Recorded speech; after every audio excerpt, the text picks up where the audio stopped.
कह रहे हैं लोग, जनचर्चा में लोग उनके कह रहे हैं, उनकी पार्टी के लोग, कि ये चुनाव दिलीप अग्रवाल नहीं बीडी शर्मा जी लड़ रहे हैं। जाना पहचाना चेहरा चाहिए, ऐसा चेहरा ना चाहिए। हम अपने कई लोगों से पूछते हैं कि भैया दिलीप अग्रवाल जी कहाँ के हैं, बताइए, तो वो नहीं बता पाते हैं कहाँ।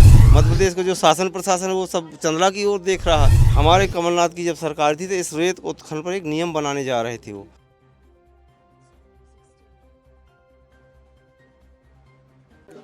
मध्य प्रदेश में चुनावी रणभेरी बज चुकी है और तमाम विधानसभा क्षेत्रों में प्रचार ने जोर पकड़ लिया है। प्रत्याशी घर घर जाकर जनता का आशीर्वाद मांग रहे हैं। इस समय हम मौजूद हैं बुंदेलखंड की चंदला विधानसभा सीट पर, जो कि यहाँ की आरक्षित विधानसभा सीट है। ये सीट इसलिए महत्वपूर्ण है क्योंकि इस सीट पर भारतीय जनता पार्टी के प्रदेश अध्यक्ष बीडी शर्मा की साख दांव पर लगी है। इस सीट की एक छोटी कहानी है। कहानी ये है कि यहाँ के भाजपा के मौजूदा विधायक राजेश प्रजापति की टिकट भाजपा ने काट दी। जनचर्चा तो ये है कि बीडी भाई साहब ने कटवा दी। टिकट कटी तो अब एक नए प्रत्याशी के तौर पर भाजपा ने यहाँ दिलीप अग्रवाल को मैदान में उतारा है, जबकि कांग्रेस से यहाँ के चिर परिचित चेहरे और लगातार प्रत्याशी बनते आ रहे हरप्रसाद अनुरागी उर्फ गोपी मास्टर मैदान में हैं। उनके साथ नाम के साथ मास्टर या माट साहब लगता है क्योंकि वे पहले शासकीय सेवा में रहे, शिक्षक रहे और अब लंबे समय से राजनीति कर रहे हैं। वो इस वक्त हमारे साथ मौजूद हैं। उनसे उनके चुनाव प्रचार पर बात करेंगे, उनके मुद्दों पर बात करेंगे। माट साहब, पहले तो बहुत स्वागत है आपका। आपको बहुत बहुत धन्यवाद। कैसा चल रहा है चुनाव? अब हम तो पूरे प्रयास में हैं, हमारे सभी लोग जो चाहने वाले हैं साथ में लगे हैं। और हमारे जो टिकट की भी बात है, जो लोगों की मनसा अनुसार टिकट मिला है वही लोग सब लगे हैं। उनका प्रयास है कि हमें क्षेत्रीय आदमी चाहिए और हमारा चहेता चाहिए, जिसको हम चाहें वही चाहिए। अच्छा, पिछला चुनाव आप लगभग 1000 वोट से रह गए थे। इस बार थोड़ा राहत की सांस ले रहे हैं क्योंकि प्रत्याशी बाहर ही आ गया है भाजपा से। नहीं, लड़ाई होती है, इसमें कोई राहत की बात नहीं कही। लड़ाई जब तक लड़ी जाती है, जब तक उसमें विजय हासिल नहीं होती है जी। अच्छा, राजेश प्रजापति किसका काम कर रहे हैं? अब राजेश प्रजापति वो बीजेपी के हैं, वो हमारा क्यों करेंगे, वो अपनी पार्टी का काम करेंगे। बेचारे दुखी हैं, रो रहे थे। हमारे लोग भी दुखी हैं, जिनको टिकट नहीं मिला तो हम क्या करें। हमारे लोग भी दुखी है, कुछ लोग चले भी गए। अरे लेकिन उनकी भावनाएं तो आपके साथ होंगी कि अब उनका टिकट काट के दिलीप अग्रवाल को दे दिया। अब उनसे हमारी कोई बातचीत नहीं। बता नहीं रहे आप? नहीं, उनसे कोई बातचीत नहीं हमारी। अच्छा, बीडी भाई साहब की साख इस सीट पे दांव पे लगी है। उनने टिकट दिलवाया है भाजपा का, राजेश प्रजापति का कटवा के, ऐसी जनचर्चा है। तो बीडी भाई साहब ध्यान दे रहे हैं, क्षेत्र पे आ रहे हैं आपके खिलाफ मैदान में? बीडी भाई साहब अब वो केंद्र के सांसद हैं, राष्ट्रीय स्तर के नेता हैं। अब वो कह रहे हैं लोग, जनचर्चा में लोग उनके कह रहे हैं, उनकी पार्टी के लोग, कि ये चुनाव दिलीप अग्रवाल नहीं बीडी शर्मा जी लड़ रहे हैं। और बीडी शर्मा अपनी साख मान करके इसको लगे हुए हैं, लेकिन लोग पूर्णतः नकार चुके हैं इन बातों को। लोगों को ये सब क्षेत्रीय आदमी ही चाहिए और जाना पहचाना चेहरा चाहिए, ऐसा चेहरा ना चाहिए। हम अपने कई लोगों से पूछते हैं कि भैया दिलीप अग्रवाल जी कहाँ के हैं, बताइए, तो वो नहीं बता पाते हैं कहाँ के। कम से कम हमारी लोगों की चाहत के अनुसार ही चेहरा हो और प्रत्याशी हो, चाहे वो हम हो चाहे अगला हो। हम ये नहीं चाहते हैं कि यहाँ प्रत्याशी जनता के अनुसार, जनता की इच्छा अनुसार ही प्रत्याशी होना चाहिए। अच्छा, आपकी विधानसभा सीट पर जब हम लोग आते हैं तो आप छतरपुर की बढ़िया चमचमाती सड़कें देखते हैं, भोपाल के जो लोग घूमते हैं वो बढ़िया सड़कें और हाईवे देख के आते हैं।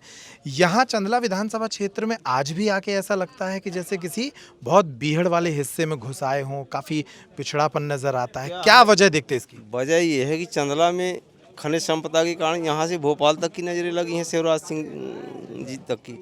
मध्य प्रदेश का जो शासन प्रशासन है वो सब चंदला की ओर देख रहा है। सड़कों का तो निर्माण होता है, लेकिन जो वाहन चलते हैं मानक के हिसाब से अधिक लोड लेकर चलते हैं तो सड़कें यहाँ चरमरा जाती है। बनी बनाई सड़कें तोड़ के चले जाते हैं। उनको हमारे क्षेत्र से कुछ लेना देना, वो तो खनिज संपदा का दोहन करके अपना पैसे लेके चले जाते हैं।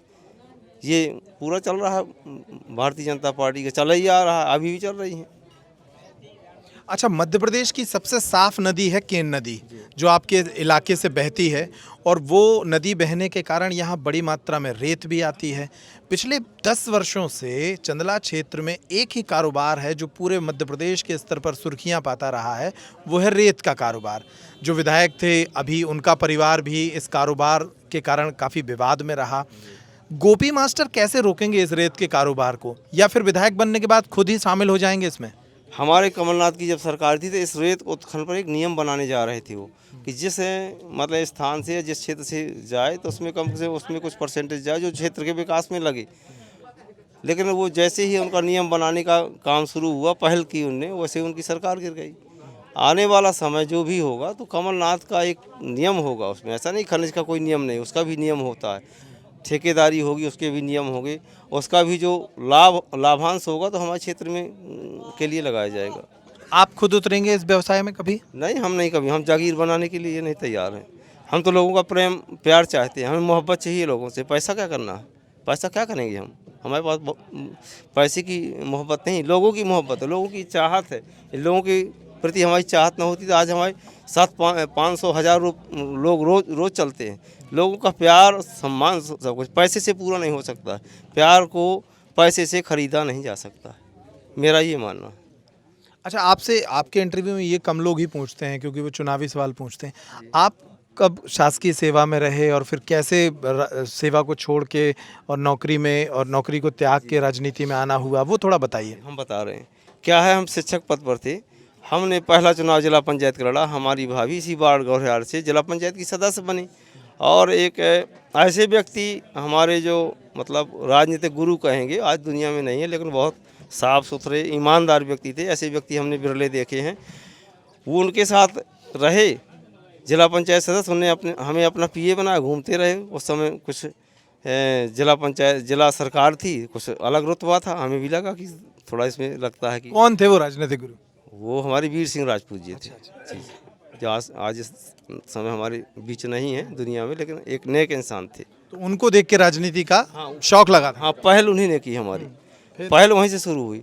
इसके बाद फिर अब बढ़ते बढ़ते हम जिला पंचायत के सदस्य बने। फिर हमारे जो माननीय आलोक चतुर्वेदी हैं, पूरी कांग्रेस की टीम ने मिलाकर के हमें जिला पंचायत का अध्यक्ष का पद दिया। तो राजनीति है, चलती रही, तो अब वो तो चलती रहेगी। 2013 में टिकट मिला, अपनी परित्याग करके अपना राजनीति में लग गए, तब से अपना राजनीति में लगे हैं, लोगों के बीच चलते हैं। अच्छा, कई लोग कांग्रेस से इस सीट पर टिकट मांग रहे थे और जो लोग टिकट मांग रहे थे वो आपका टिकट ये कह के कटवा रहे थे कि आप जिला पंचायत के पिछले चुनाव में, अभी जो हाल ही में हुआ था, उसमें कहीं हार गए थे चुनाव। हार गए थे। क्या है, क्या होता है जिला पंचायत का चुनाव हारना? जिला पंचायत अध्यक्ष न बनते तो हम चुनाव न हारते। जिला सरकार में जो पहले पावर थे जिला पंचायत के, जिला सरकार में, वो सब कुछ रह नहीं गया। हम जिला पंचायत में जिला पंचायत अध्यक्ष बने, तब से हमें केवल एक ही फाइल में दस्तखत करने को मिले, जो टूट फूट होती थी, दीवारें टूट गई, पुतवाना है, पंखा टूट गया, उसमें दस्तखत करने को मिला। हम क्या करें, लोगों को क्या दे सकते हैं? हमें कोई फंड ही नहीं मिला कि हम यहाँ का करते। इसके बाद भी हमने जो बन सका शासन प्रशासन के द्वारा यहाँ के काम किए क्षेत्र में। अच्छा, आप मान लीजिए विधायक चुने जाते हैं तो ऐसे मोटे मोटे 4-5 काम आपको क्या लगते हैं जो तुरंत इस क्षेत्र की ज़रूरत है और आप वो करेंगे? आपकी प्राथमिकता क्या है? हमारी पहली प्राथमिकता ये होगी कि हमारे जो सबसे ज़्यादा किसान लोग हैं, किसानों के लिए कम से कम जो हमारा सिंचाई के लिए अछूता क्षेत्र है, उनके लिए पानी पहले मिले। पानी होगा, संपन्नता होगी, किसान खुशहाल होगा, सब कुछ होगा, शिक्षा भी बढ़ेगी, सब कुछ बढ़ेगा। जब तक पानी और ये किसान के लिए सिंचाई के साधन, कृषि का विस्तार हम किसानों को बढ़ाएंगे नहीं, किसानों को लाभ आमदनी नहीं कराएंगे, तब तक हमारा विकास नहीं हो सकता। तो हमारा पहला मुद्दा है किसानों के लिए पानी देना। सबसे पहले हम सिंचाई के साधनों के लिए ज़रूर लड़ेंगे। और इसके पहले भी हम 15 महीने की सरकार थी तब हमने मवई घाट में की उद्वहन सिंचाई योजना जो रुक गई थी, उसको दोबारा हमने लिखा किया था कि इसमें दोबारा काम होना चाहिए ताकि हमारे गौरियार क्षेत्र को पानी मिल सके। अच्छा, भाजपा ने जो प्रत्याशी दिया है दिलीप अहिरवार, एक नया चेहरा, एक जोशीला चेहरा दिया है, वो प्रत्याशी कितनी बड़ी चुनौती है आपके सामने? उनके बारे में क्या सोचते हैं? जोशीला से कुछ नहीं होता, जोश तो होता है, लेकिन जोश के साथ साथ जब लोगों के अंदर का जो प्यार का जोश होता है, वो जोश अलग है। अपना जोश, हम जोश दिखाएं, क्या होगा जोश दिखाने? जोश नहीं, वो जो लोगों का हमारे जोश है, उस जोश के आगे किसी का जोश नहीं टिक सकता। जोश जो है उनको लोगों के हमारे अंदर जो एक ये है, उनकी तमन्ना है कि हमें ऐसा प्रत्याशी चाहिए, तो वो कहीं नहीं लगते हैं। उनका जोश जोश ही नहीं, काम खत्म ही हो जाएगा जोश उनके आगे। हमारे लोगों के क्षेत्र के लोगों के आगे उनका जोश ही नहीं चलेगा। कितने वोट से जीत रही कांग्रेस यहाँ? अब हमारी कांग्रेस यहाँ 25,000 30,000 के बीच जीतेगी कांग्रेस, पुराना रिकॉर्ड बनाएगी। हम हारे थे बीजेपी से 38,000 से, तो हम 38,000 से ही हराएंगे उसको।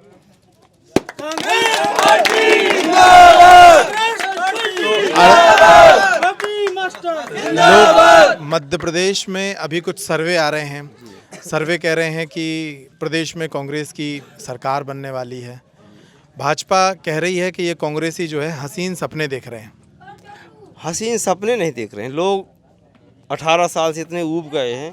लोग खुद चाहते हैं कि सरकार बदलनी चाहिए। अब हम इस सरकार को नहीं लाना चाहते, न सरकार इस सरकार को बैठाना चाहते हैं। लोगों ने फैसला तय कर लिया, जब फैसला तय होगा तब उनको बदला नहीं जा सकता। उनके फैसले को कोई तोड़ नहीं सकता है, चाहे जिससे पूछो। सभी के फैसले जो फैसले हैं, फैसले कोई नहीं पीछे कर सकता है। बाद में फिर ईवीएम मशीन पे बहानेबाजी तो नहीं करेंगे? ऐसा हम नहीं करते हैं, हम नहीं कहते, हम नहीं मानते इस बात को। ईवीएम में कुछ नहीं होता। ये हार जीत ईवीएम की नहीं। तो मध्य प्रदेश में सबसे बड़ी जीत, छतरपुर जिले की सबसे बड़ी जीत यहीं होने वाली है। बिल्कुल होने वाली है। सबसे हार हुई थी यहाँ, सबसे ज़्यादा हार हुई थी, तो सबसे ज़्यादा जीत यहीं होगी। चलिए, बहुत धन्यवाद हमसे बात करने के लिए। हरप्रसाद अनुरागी जी थे, जो कह रहे हैं कि छतरपुर जिले की 6 विधानसभा सीटों में सबसे बड़ी जीत कांग्रेस की चंदला विधानसभा क्षेत्र में ही होने वाली है। और वो दावे से कह रहे हैं कि वो विधायक बने तो रेत का कारोबार नहीं करेंगे। इस इंटरव्यू में इतना ही। नमस्कार।